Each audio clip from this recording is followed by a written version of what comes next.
When and where did you start your social work practice? I started it in 1947 when I had just graduated from the Toronto School of Social Work with an MSW, and I think that's the first year that Toronto gave it. Before that, it was a diploma. I think that's the first year of the MSW.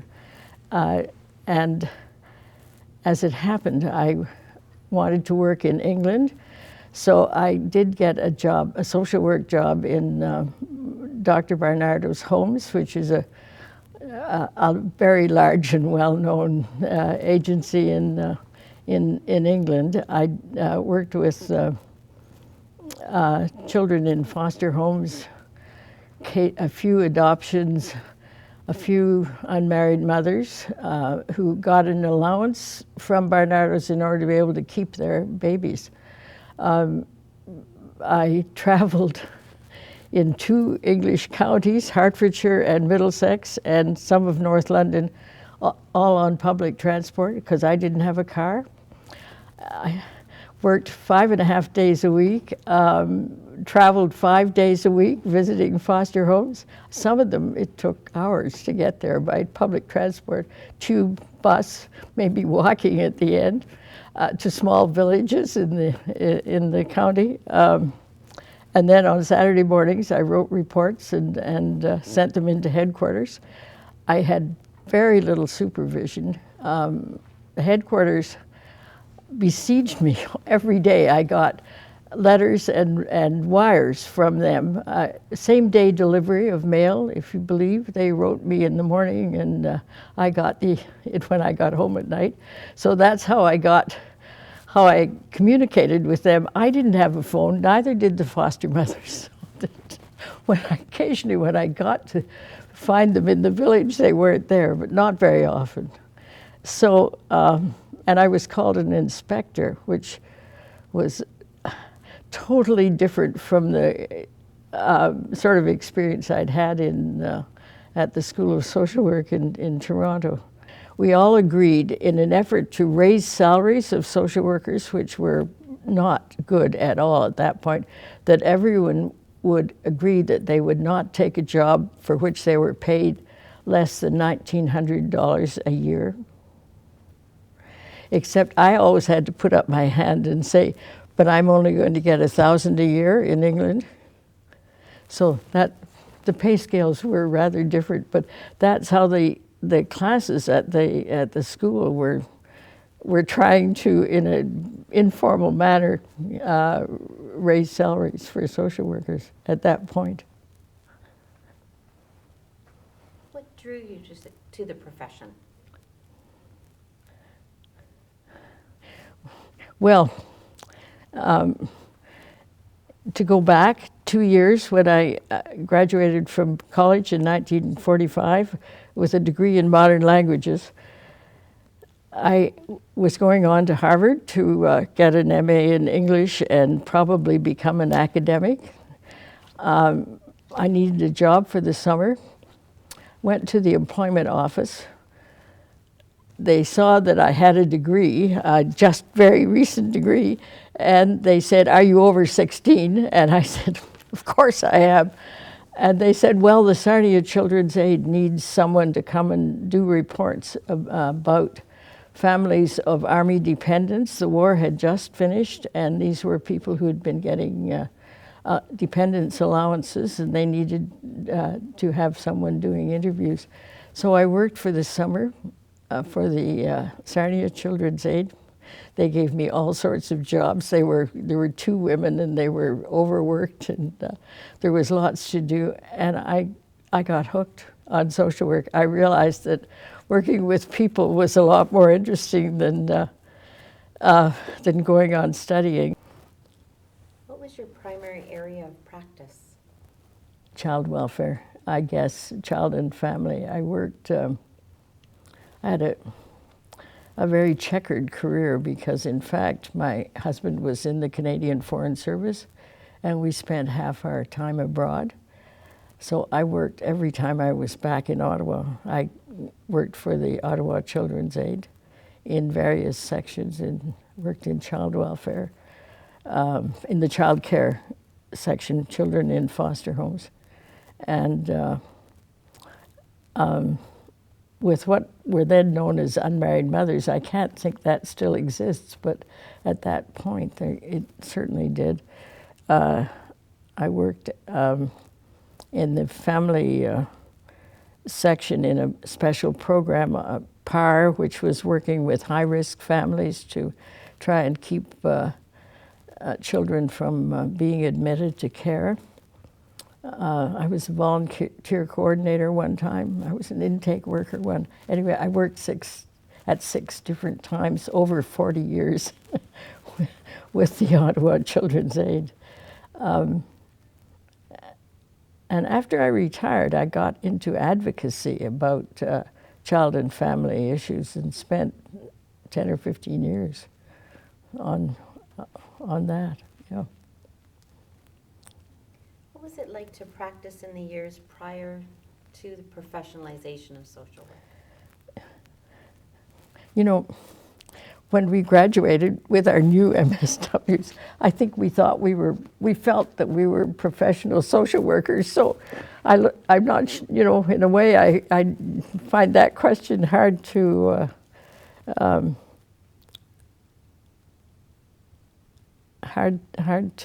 answer. If you're talking about the college, I became a member as soon as, but it was right at the end of my career. I think it was in the early 1980s, perhaps, that the college was first begun, and I was a member for the rest of the time that I worked at the Children's Aid until I retired when I was 65. But my memory is that it didn't have much impact on me as a supervisor at that point, and I don't know what it's been like since. So before that, yeah, we, rightly or wrongly, I think and the Children's Aid provided quite a lot of chances for staff development, I think, when I look back over the years, so that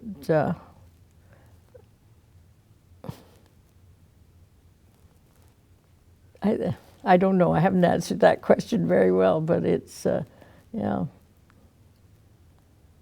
Is there a social work contribution or accomplishment you're particularly proud of?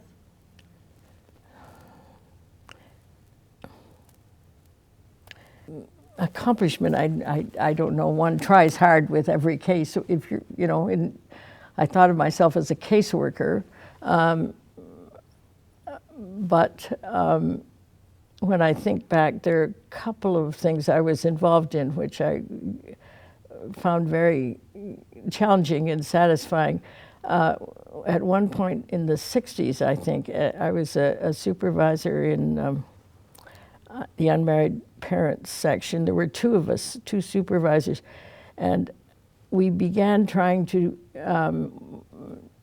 do group work with the young women in order to help them, because at that point the approach was to help them decide what they wanted to do. It wasn't to tell them. That's how it looks like now when people talk about the 50s and 60s. But as I remember it, we were really trying to help them figure out what to do in an environment that did not approve of single girls being mothers. That strongly disapproved. It was difficult to make that decision. Anyway, we did try group work. We worked with, and neither one of us were group workers. So we worked with Edith Moore at Carleton University, who was an enormous help, and it was exciting. That's one time when I felt that we were trying something different that was maybe going to be quite helpful. And then in the 80s, I guess, I supervised the PAR program at the Children's Aid, which had workers on short-term contracts, maybe a few months, not, maybe 6 months, but not much longer than that, but working very intensively with high-risk families, the kind of family where the workers were despairing that they were going to have to admit the children to care. And I think people felt if you can avoid admission in a lot of cases, that's going to be better for the child. So they spent a lot of time with these families. In addition to the regular worker, the power worker went into worked with them on things like child management, and because often they didn't know how to be parents. They really could use help, and household management. But I think first and foremost on self-image.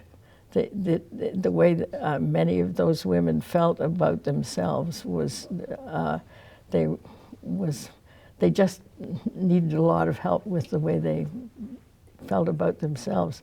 And I had a lot of hopes for that program too. It didn't always work, but I think sometimes it did. Children's aid cases they're often so very difficult.